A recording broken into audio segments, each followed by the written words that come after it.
Donc petit tutoriel polylangue, Lingotech, etc. Traduction dans WordPress.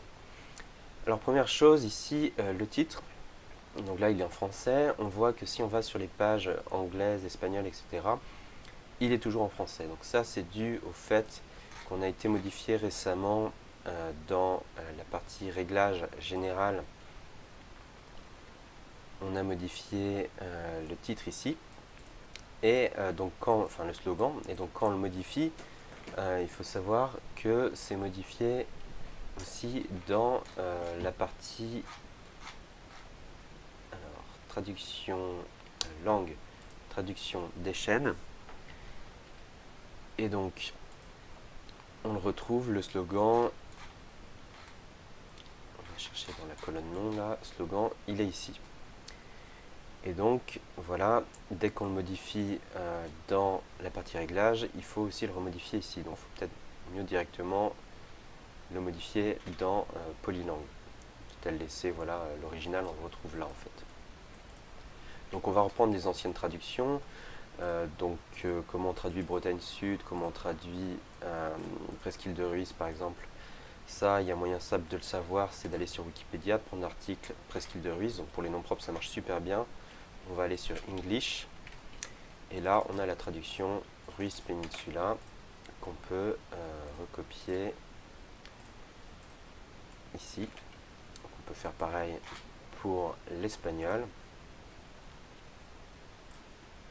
Peninsula de Ruisse. Hop, un petit copier-coller. Etc, etc. Bon, ça, tout ça, on l'avait déjà fait, donc je vais reprendre sur archive.org les anciennes traductions. Donc j'ai été chercher la page et je vais remettre les anciennes valeurs en les recopiant. Donc BNB in South Brittany.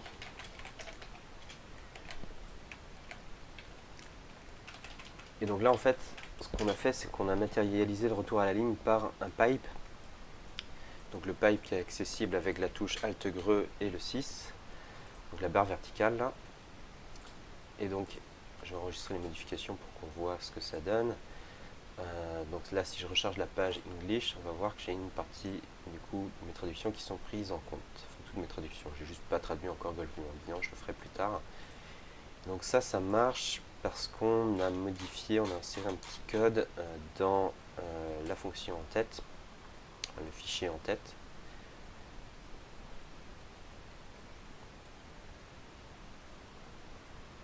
Temps de chargement.